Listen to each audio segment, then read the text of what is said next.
Welcome to the How to Be Awesome at Your Job podcast, the show where brilliant professionals share how to sharpen the universal skills required to flourish at work. Enjoy more career fun, wins, meaning, and money with your host, Pete Makaitis.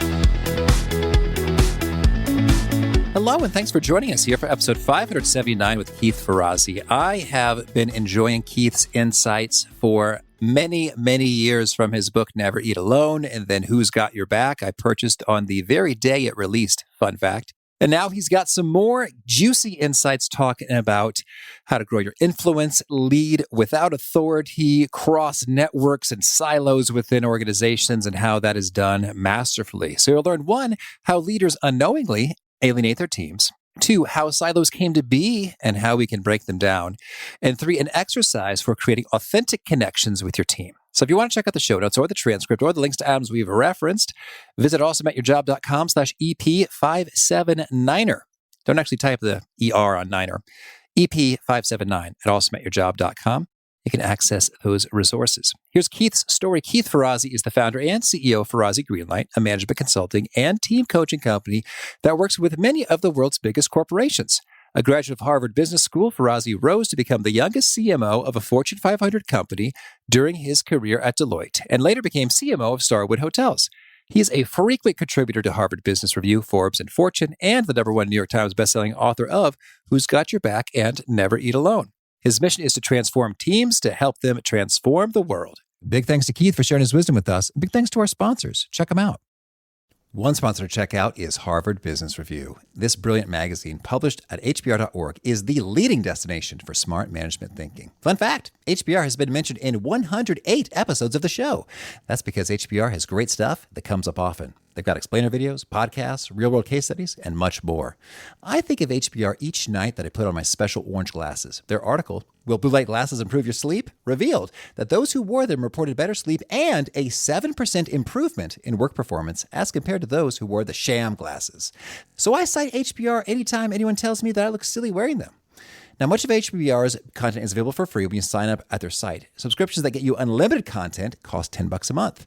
If you visit hbr.org/subscriptions and enter the promo code AWESOME, you can save 10% off of that subscription. Again, to save 10% off of your HBR subscription, go to www.hbr.org/subscriptions and enter the promo code AWESOME. And big thanks to our sponsor, Acorns. Acorns makes it easy to start automatically saving and investing for your future. You don't need a lot of money or expertise to invest with Acorns. In fact, you can get started with just your spare change. Acorns recommends an expert-built portfolio that fits you and your money goals, then automatically invests your money for you. NerdWallet.com, whom I love on these sorts of matters, gives Acorns a whopping 4.7 stars and says, quote, "If you want to make the most of your spare change, there's no better place to do that than Acorns. Head to acorns.com/awesome or download the Acorns app to start saving and investing for your future today." And we got a legal disclaimer here. It may not be representative of all clients. Tier 1 compensation provided. Compensation provides an incentive to positively promote Acorns. View important disclosures at acorns.com/awesome. Investing involves risk, including the loss of principal. Please consider your objectives, risk tolerance, and Acorns' fees before investing. Acorns Advisors LLC, Acorns, is an SEC-registered investment advisor. Brokerage services are provided to clients of Acorns by Acorns Securities LLC, member FINRA/SIPC. For more information, visit acorns.com. Here is Keith. Keith, thanks so much for joining us here on the How to Be Awesome at Your Job podcast. Well, I am looking forward to helping people be awesome and learning something too. Oh, me too. Well, so you are renowned as a connector. I'd love to hear, do you have a particularly favorite story associated with how a connection came to be? Wow. Oddly enough, in 53 years, I've never been asked that question. I love hearing that. So, and I don't know if this is a great story or not, but it's so important that you get intentionality in your life around what you're trying to achieve. And then start asking yourself, who would you want to get to know in order to try to achieve that and co-create great things with them? I remember years ago, I was just out with Never Eat Alone. Oprah was, of course, the best thing since sliced bread in terms of advancing book sales. And I had been racking my brain about how I could get to Oprah. I was not a well-known dude at that time. I was well-known in the business world, but not in the general world. And I was just passing by at a marketing's desk, and I had said something to to her about how important it would be to really just think about getting on Oprah. And an intern who was only with us for about a month, off in the corner, piped up and said, "Oh, well, I don't know if it helps, but my aunt is Gayle King." And I'm like, "Well, that might be helpful." And it's amazing. It's like, the point is, if you don't get clear and you don't put it out there with abundance, then you're going to be missing opportunities because you never can know who knows who. I've also been in situations where I had mentioned on a podcast, I wanted to get to know so-and-so. And a high school kid reached out to me and did the work. He did the work in his network. He found his friends who had parents and blah, blah, blah. And ultimately I got introduced to the CEO of Johnson & Johnson, which was the thing that I put out there. So again, you put it out there, it has a chance to manifest. That's really cool. That's really cool. And for those who have not watched Oprah lately, Gayle King is her best friend that she references frequently. My best friend, Gayle. And that's wild. So, well, thank you. Well, so now your latest here is called Leading Without Authority. Can you kick us off by sharing the case for why that's important for professionals these days? Well, look, the world has really changed a lot in business. And it's interesting. In the last 2 to 3 months, there has been more solidification of the way we work, and the future of work has happened in the last 2 to 3 months than have happened in 20 years. No question in my mind. And the ability today for anybody in an organization, right? Anybody in an organization to be a transformation agent, an agent of transformation, is more available today than ever before. Now, I've always believed that anybody with a vision and audacity and a willingness to serve the people around them could achieve extraordinary things. I tell the story in Never Eat Alone about me in my 20s becoming the chief marketing officer of all of Deloitte, right? I mean, that was ridiculous. I didn't know it back then. It had to do with my capacity to lead without authority, to lead through a strong vision and a willingness to share the stage with other people who I co-created with until they named me the chief marketing officer, because I had the vision that we wanted and needed to do that. Today, it's not only possible, it's mandatory. If most organizations are in real dire need of innovation, transformation, constant adaptability, and anybody who's listening to this, you can be the tipping point for transformation. Gandhi, one dude, was the tipping point of transformation. Martin Luther King, one dude, the tipping point of transformation. It is absolutely possible to be the tipping point of transformation, but you've got to lead a movement. And this book, Leading Without Authority, teaches you exactly how to do that. Well, that's exciting. Well, so you've mentioned a few examples, yourself and some leaders of renown throughout history. Well, I'm not putting myself at par with Harriet Tubman. Not at all. I'm just saying, no matter what kind of a movement you want to lead, whether it's a meager movement inside of your organization to transform the way you do business, or it's a social movement, it's all born of the same principles. Well, and could you share a story of someone who perhaps was frustrated? They were banging their head against the wall, not getting much results in terms of trying to lead because they didn't have authority and if things weren't going anywhere, and how they turned it around. In chapter 1 of the book, we meet Sandy. And Sandy is a lovely woman, a well-intentioned HR leader. She's not the top leader. In fact, she's kind of pissed off at the top leader because the top leader has said to her, "Sandy, I want you to design a compensation system for the company as a whole. And by the way, these sales folks over here, they are running their own play and trying to create a compensation system unique to sales. Would you head that off for me, please?" And then he disappears, right? Like the coward that he was, because he in reality knew that he couldn't stop it. The head of sales in that company was more powerful than the head of HR. And the head of sales had created, like a lot of sales organizations do, a shadow HR function and allowed them to do pretty much what they wanted to do.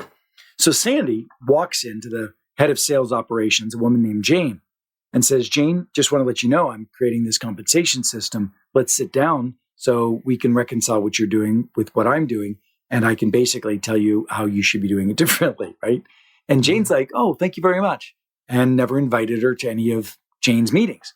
And Sandy was like, "Well, wait a second. I've been ordained as the head of compensation. Why aren't they letting me in these meetings?" Because they didn't have to, right? Because Sandy didn't approach in the right way. When I ultimately got a chance to talk to Sandy, I met her at a conference that she had hounded me and said, "I really want to meet you. I really want to have coffee with you." And I said, sure, let's do it. So we had coffee and she's like, oh, I'm so exhausted. I think I came to the wrong company. I was very successful in where I was before. And I said, what's going on? She goes, well, she tells me the whole story about Jane and all of her frustration. And I said, well, how's your team? And she says, well, they're exhausted too. I'm afraid I'm not going to be able to keep them. How's your team? And she looked at me and she goes, well, I thought I just answered that question. Well, and I ultimately got to the point. I said, Sandy, Jane is trying to build a compensation system. She's responsible for all of sales. Whether you like it or not, she's on your damn team. And you're being a really crappy leader. And it was not in Sandy's framework that this person who she vilified and as obstinate and not compliant was actually a team member that she had to serve and she had to work with and she had to co-create with. Once she got herself pivoted around the fact that she was being indulgent and lazy and she needed to actually work with this person differently, she approached this person and this person not only came around, but they ended up being great partners. And what we found out subsequently was Jane was also embarrassed because the sales organization was not really playing ball with Jane, wasn't showing up to meetings either. And Jane was embarrassed. She needed a friend. She needed a partner. But the way that Sandy bound in there with policy and compliance at the forefront just alienated her. So it's a very important story. And I think it's one we've all faced at some level or another.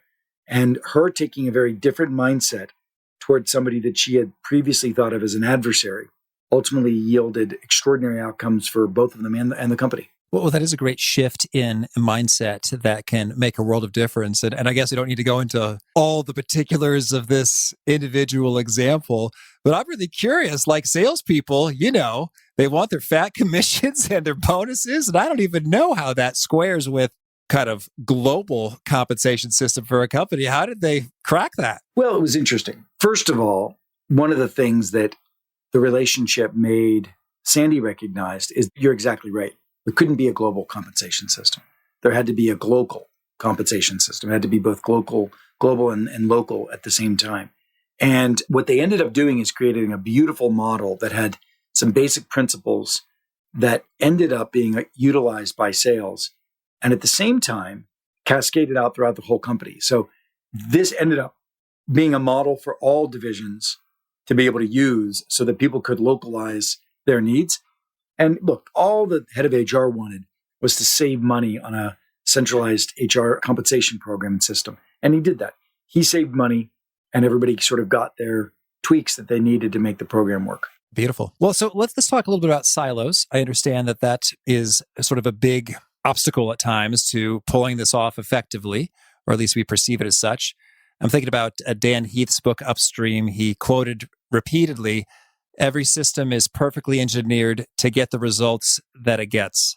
So can you orient us to what is the value of silos and how do they come to be and what do they serve? By the way, you're such smart questions. So silos came to be in the industrial era where everybody did something, you pass it on to the next person who did something, you pass it on to the next person, sort of the conveyor belt of business.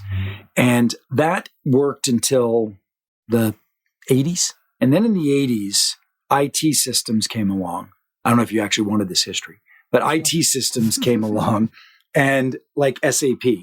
And they started to create what's called the matrix, where in the olden days, Italy had everything they needed. They had their HR systems, they had their banking, they had their marketing, they had their budgets. Everything happened in Italy, and they sold their products in Italy. And then, periodically, all the money would get scraped back from Italy and given to central headquarters, which would, create the very small central functions. Well, when you had technology that could scrape the money every day, you had a more powerful CFO and a CFO function. You gained a more powerful chief marketing officer function. Policies, global policies sprung up, and you had HR systems and supply chain systems. And people in Italy couldn't even order their damn pencils anymore. Everything was a matrix. There was the vertical P&L, and then there was the functional matrix. The reality was everyone talked about the matrix, but matrix back then was nothing more than silos lied on their side. They still clung to who's got control. At every interface, the question was who's accountable and who's got control. And they fought for it. They scrape for it. This is where I screwed up when I went to Starwood Hotels. So I had served my way using leading without authority. I served my way into a beautiful chief marketing officer job at Deloitte. Then I go over to Starwood and I'm given this amazing global job. And I walk in thinking that I'm the next best thing since sliced bread. And I think that I'm going to design this amazing global brand. And I didn't give respect to the head of Europe, who was running a very, very solid European marketing plan. But I scraped their dollars back and thought that it would be better to reallocate. No, look, I wanted to create a global consistent brand and all these things, but I could have co-created with them. Instead, I clung and I leveraged the power and the authority I had in my matrix. Well, long and the short of it was we were both right and we should have been working together. And the head of Europe ended up becoming the CEO and just totally took my budget away as global head of marketing. And I decided this isn't a place that I wanted to work anymore. So the important lesson in all of this was that we've been fighting for too long. And the reality is you wake up today and work is done in a very different way. It's not even done in the matrix. It's done in a network. So everything that your listeners are trying to do in their lives professionally, they have a goal. It's a fuzzy vision. Maybe it's a distinct goal. And then they have a set of people, a network of people that they have to work with to get it done. That's a team. That is a team. And that's chapter one. Who's your team? And that was what I was trying to tell Sandy. Who's your team? We need to redefine certain things. There are mindsets that have been guided since the industrial era that even though Matrix happened, we've been clinging to old mindsets that for me to be transformational, I've got to control more. You do not have to control more. You have to influence more. You have to co-create more. And I believe very much in diversity and inclusion because I believe the diverse opinions inclusively offered will yield higher performing outcomes. It yields innovation. And so if you're leading a network of people and you're boldly getting their input, right? And you're boldly making big decisions with diverse and challenging insights, you're going to be transformational. It's just a different way of leading. Your team doesn't exist in the way you thought of it anymore. Well, so it sounds like it all starts with changing a couple of your perspectives in terms of who's on your team and how do you engage in leading. Tell us. Can I challenge that for a second? All right.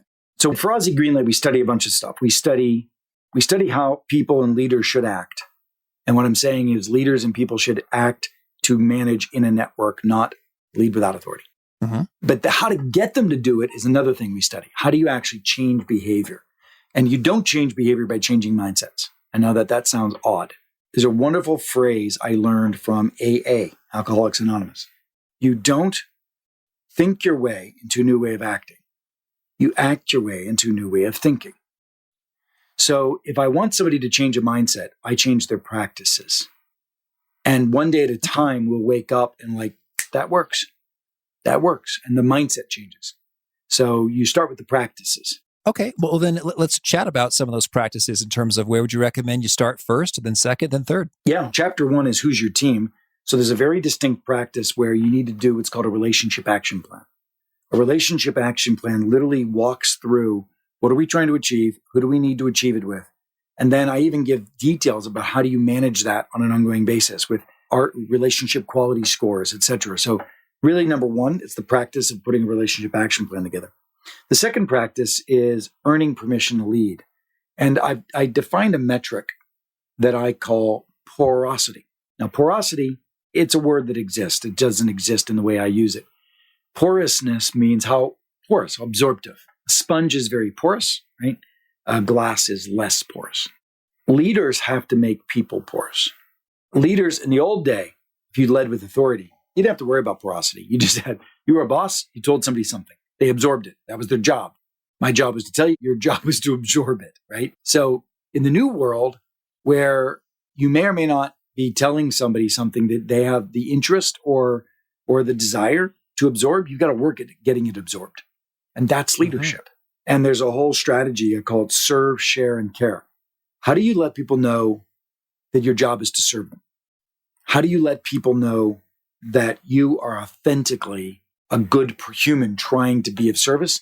The vulnerability, the openness, a lot of Brené Brown's work, a lot of Amy Edmondson's work. Our own research institute has gone into this stuff very deep. And then, like, how do you really land that somebody believes that you care about their success?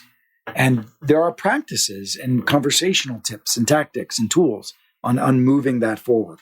Once we're in, there's also lots of tactics around how do you co-create? How do you collaborate? I think old school collaboration is broken. Old school collaboration was like, it was really more buy-in, which meant I came up with an idea and I'm going to sell you on it, right? That's buy-in. Co-creation is, I have a vision. Let's you and I wrestle this until we make it extraordinary, right? That's the world of innovation that we live in today. And that's what we need. So anyway, there's tons of chapters and each one has very distinct practices about how do you lead in a network? How do you lead when you don't have that authority? And by the way, that doesn't mean you're not a leader. You could be the president of a company and still need to lead without authority because there's always a set of individuals that will resist your idea if you try to foist it upon them, with a traditional control and authority mindset. Sure thing. Well, let's dig into some of these tools, tips, tactics associated with how you really get across that you care about someone and you are trying to serve them and their interests. Yeah. Empathy is critical. Creating empathy between two people is really critical. And think of it as empathy as a bridge from where you are now to a productive relationship. But what is the key that opens up empathy in its most accelerated path? Like, what's the thing that would create empathy between the two of us in the most accelerated fashion? You want to take a stab at it? Well, I'm guessing listening well. Yeah. By the way, great one. The fastest path to activating empathy is vulnerability, because vulnerability creates us. Where you sit and where I sit, how do we create us? I'll give you a little practice. I'd be curious if you want to do this with me. There's a practice that I use at the beginning of meetings called sweet and sour. Sweet and sour. What's going on right now in your life that's sweet? And what's going on right now in your life that's sour? I like that a lot more than happy and crappy, for the record. It sounds a lot more professional and enjoyable. Did you come up with that, or have you heard that about happy and crappy? My buddy Connor shared that with me. I think it's from camp or something. That's funny. What's happy and what's crappy? I don't know. I might even adopt that one. What's happy and crappy? By the way, I love that, actually. I love happy and crappy. Okay, I totally take it back. I don't like sweet and sour. It's happy and crappy. All right. Well, we're going to switch then. We're trade. So happy and crappy. Either way. So what I'm happy about is I am happy about the book. I'm also happy that we had the book release is over and the exhaustion of 4:00 a.m. podcasts. Not that this is exhausting at a 4:00 a.m. podcast, but I was doing those, right? So that I'm all happy about. Sour is my son. I have two boys, got one at 12, one at 16. They're very long, protracted pregnancies. No, I'm just kidding. They were foster children. And the 16-year-old, he's turned the corner in many ways, but he's making very bad choices, economic choices. And at a time when he doesn't have a job, he's not making good choices. And that would typically lead me to want to hold him accountable and restrict funding from him because of his very bad choices. And unfortunately, we're at a time when we're in a crisis and he has no sources of income. So I'm struggling to set boundaries and still be supportive. And it's very difficult for me. And I don't think I'm being a very good father. So that's my sour. What's yours? Well, okay, I'll tell you. Well, I guess sweet and sour, right? So I think sweet, actually, hey, amidst the coronavirus pandemic, there has been a surge of enthusiasm for online learning. So I am seeing some actually pretty excellent growth in revenue and such. So that's pretty sweet. What's sour is, well, I'll tell you what first came to mind and then we'll discuss it afterwards. Well, at this moment, there is in the US a whole lot of unrest, protests, riots associated with the murder of George Floyd and, conversations about racism and police brutality. And it just makes me sad when I read and I observe and I see the state of where we are and how difficult it can be to heal and transform. It just makes me sad. And I feel a little hopeless in terms of I don't quite know for me what I can do. Now, I think I might know what you're about to say, Keith, but you tell me.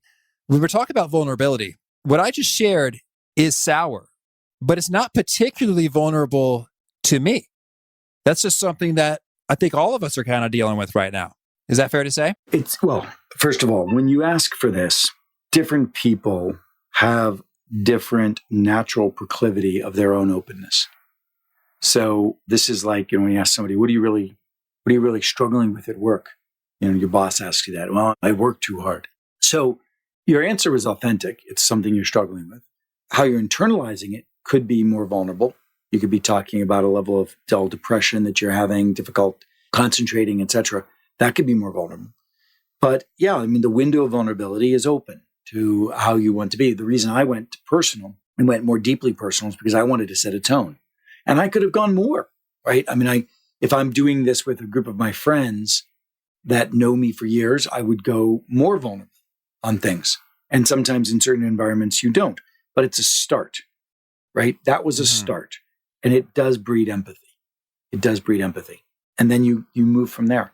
But we help teams create this kind of relational connection as one of the elements. There are 8 elements. We coach teams through 8 elements of transformation. And we believe right now there is a very important opportunity for any member of a team or any leader of a team to recontract with a team, to reboot how a team's social contracts exist. So for instance, is there a social contract where we care about each other? Is there a social contract where I feel responsible for your success as I do my own? And that's a contract. Now, what's the practice that follows that contract up? Is there a contract that we're going to tell the truth in meetings, or is there a contract that we're going to talk behind each other's backs? Many teams have contracts to talk behind each other's backs. It's not written on some value statement on the wall, but it's what happens. I wrote all these up. We've done $2 million worth of research on how to apply these methodologies in a remote world. In a remote world, we find that you get a real degradation of trust, and you get a degradation of vulnerability. You become much more transactional. So a lot of this has to be more intentional.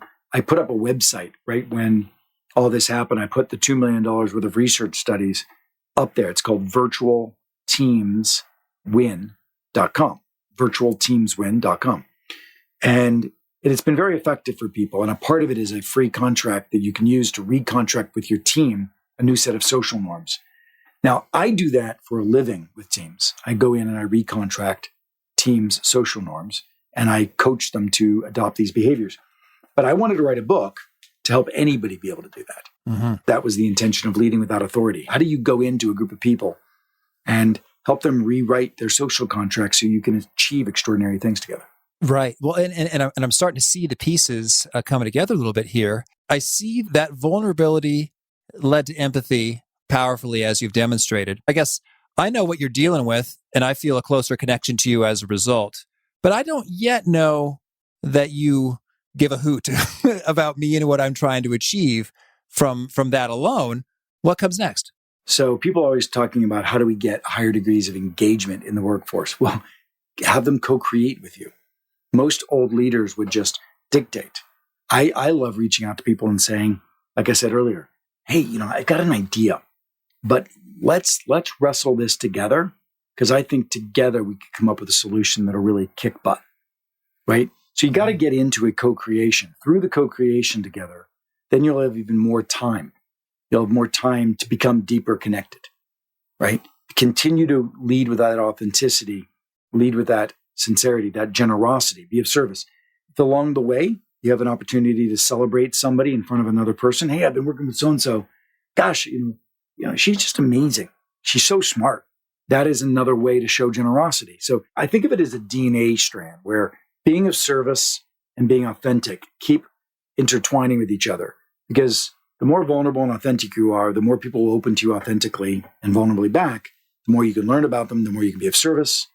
The more you be of service, the more time they give you.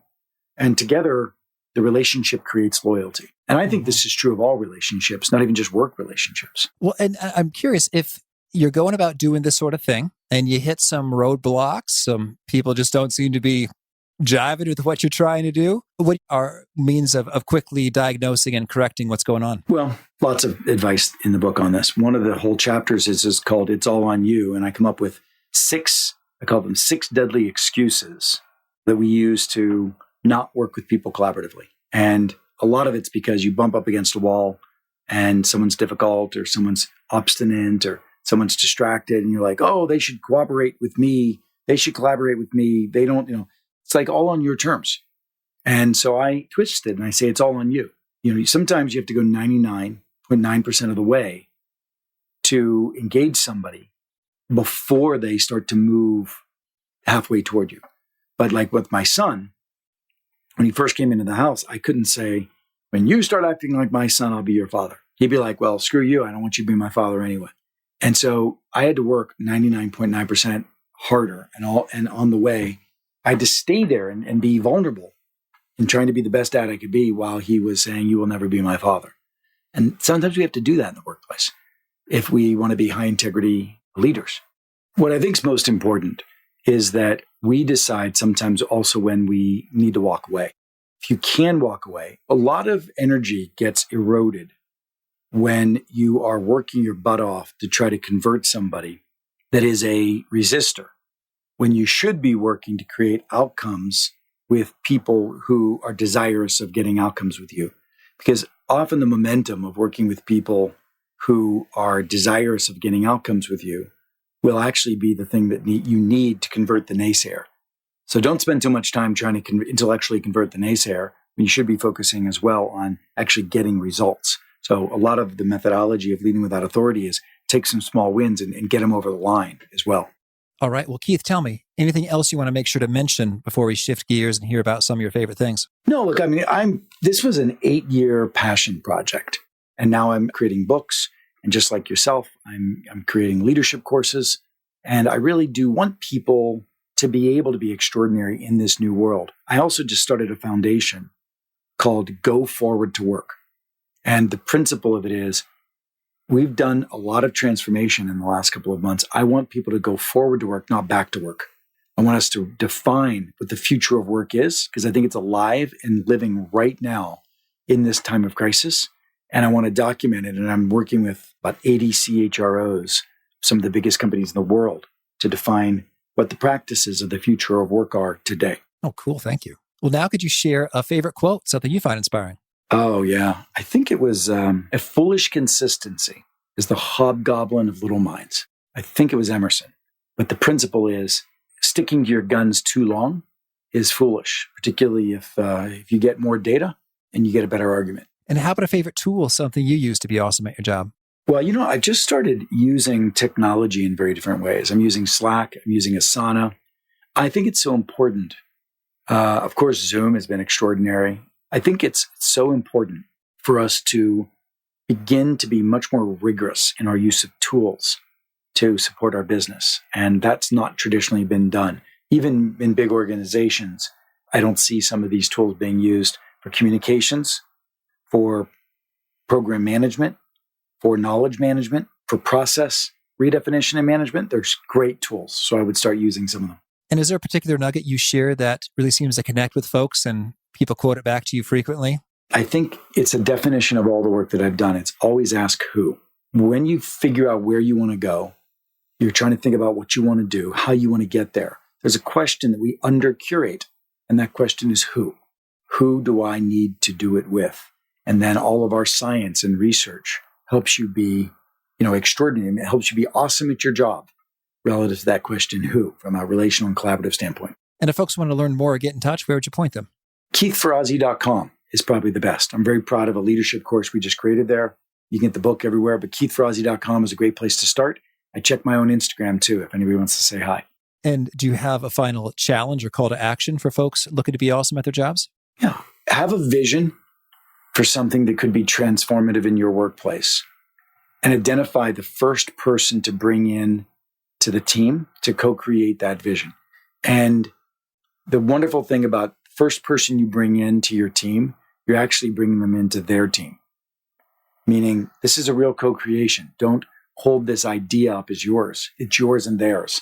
Go kick some butt and go be transformative. Next thing you know, you might end up rising up to be an executive at the company because of your transformation. Keith, this has been a treat. Thanks so much and keep on rocking. Pete, thanks so much for having me. Appreciate it. It's an honor. For me, the most striking thing about this exchange with Keith was when we did the sweet and sour, or happy and crappy, if you prefer. Back at Hobie leadership conferences, we used to get kind of silly with it. And we would say, what's tight and what's jacked up? Anyway, you get the idea.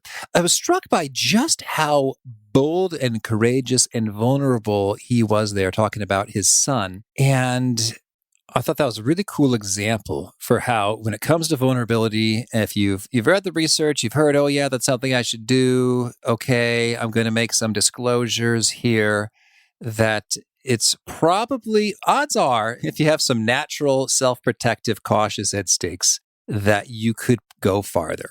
I imagine you can set some basic ground rules for just what's wildly inappropriate to share in terms of a basic sense of, I guess, sensibility and boundaries. I guess, for example, you might not say, I am terrified and believe that the vice president has made a horrible hiring mistake and I am woefully inadequately up to the challenge that's before me, and I'm going to fail you all and get you all fired. Okay.